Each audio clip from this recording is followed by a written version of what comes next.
There are demonstrations happening as we speak in the city, and they're happening because a man is dead.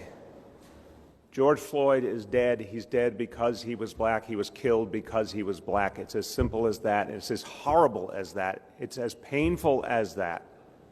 And it's as unacceptable as that. And there are people right now all over this city, all over this country, expressing that pain, that anger that someone was killed simply because of the color of their skin in 2020 in the United States of America.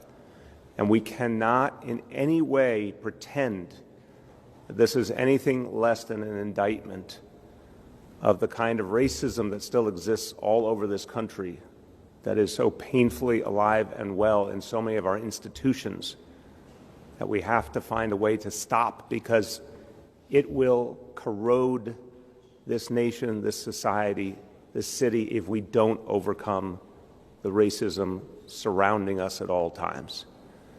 This man was killed in broad daylight. The officer involved seemed to show no emotion whatsoever that he was taking a man's life. And imagine what that says to people. Imagine how much anger that creates. It would create deep, passionate pain if it was the only time it ever happened, but it's happened time and time and time again. And people are asking, when will it ever stop? That's why there are so many people protesting. I have to acknowledge, when I was a young man growing up, I never had to for 1 minute wonder if a police officer would stop me and treat me negatively because of who I was. Never even crossed my mind. And I think for all of us who happen to be white, the vast majority of us, we just haven't experienced it. We haven't walked a mile in the shoes of our brothers and sisters who are people of color, who have dealt with this pain so often. So what we are seeing coming out in this city and all over the country right now is that pain, that anger from what people have grown up with and never for a moment been able to get away from. That sense that at any given moment they might be singled out simply because of who they were, and that the results could even be deadly. That is what people are grappling with every minute of every day. I need those of you out there who are listening and watching and share the same skin color with me. We're all trying to understand. I'm asking you to understand more deeply. Think of every minute of your life if you had to wonder if what happened to George Floyd would happen to you or your children. So when I see this pain, I can only try my best to understand it. Now, to all the people who are protesting, please, even if you're expressing that pain, that anger, that sense that something's wrong and must be fixed, please remember how important it is to protest peacefully. Remember, the only way we're going to make things right is by somehow finding a way to work together. Please remember that we're in the middle of a pandemic. We have to do all we can to protect each other.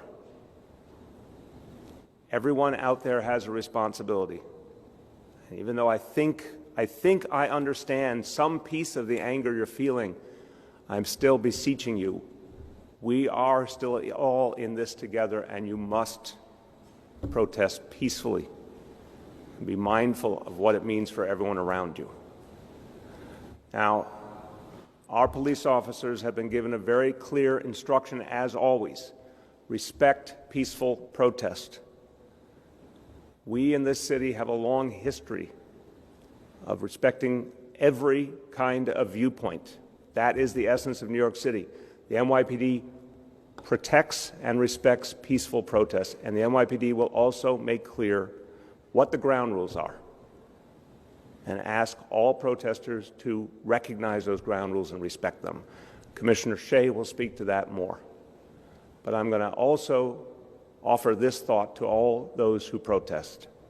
If you are angry with the government, if you're angry with the elected leaders, direct that anger to all of us because if we haven't done enough, then we are the ones who should be held responsible. But the police officer in front of you is a working man or woman just trying to do their job. They did not create the policies. They did not create the pain. They did not create the contradictions of our society that we need to resolve. Take your anger out on those who hold the power, wherever it may reside. But please try your best to understand that the working man and woman in front of you is your fellow human being, just trying to keep the peace. With that, I turn to Commissioner Shea. So I think the key point here with this evening's protests, on the heels of yesterday's protests where we had a number of arrests made, unfortunately, and a number of officers that suffered injuries. The NYPD is out here in force tonight. We will have thousands of officers deployed throughout New York City to cover the normal events that take place on a Friday night in New York City, as well as the two protests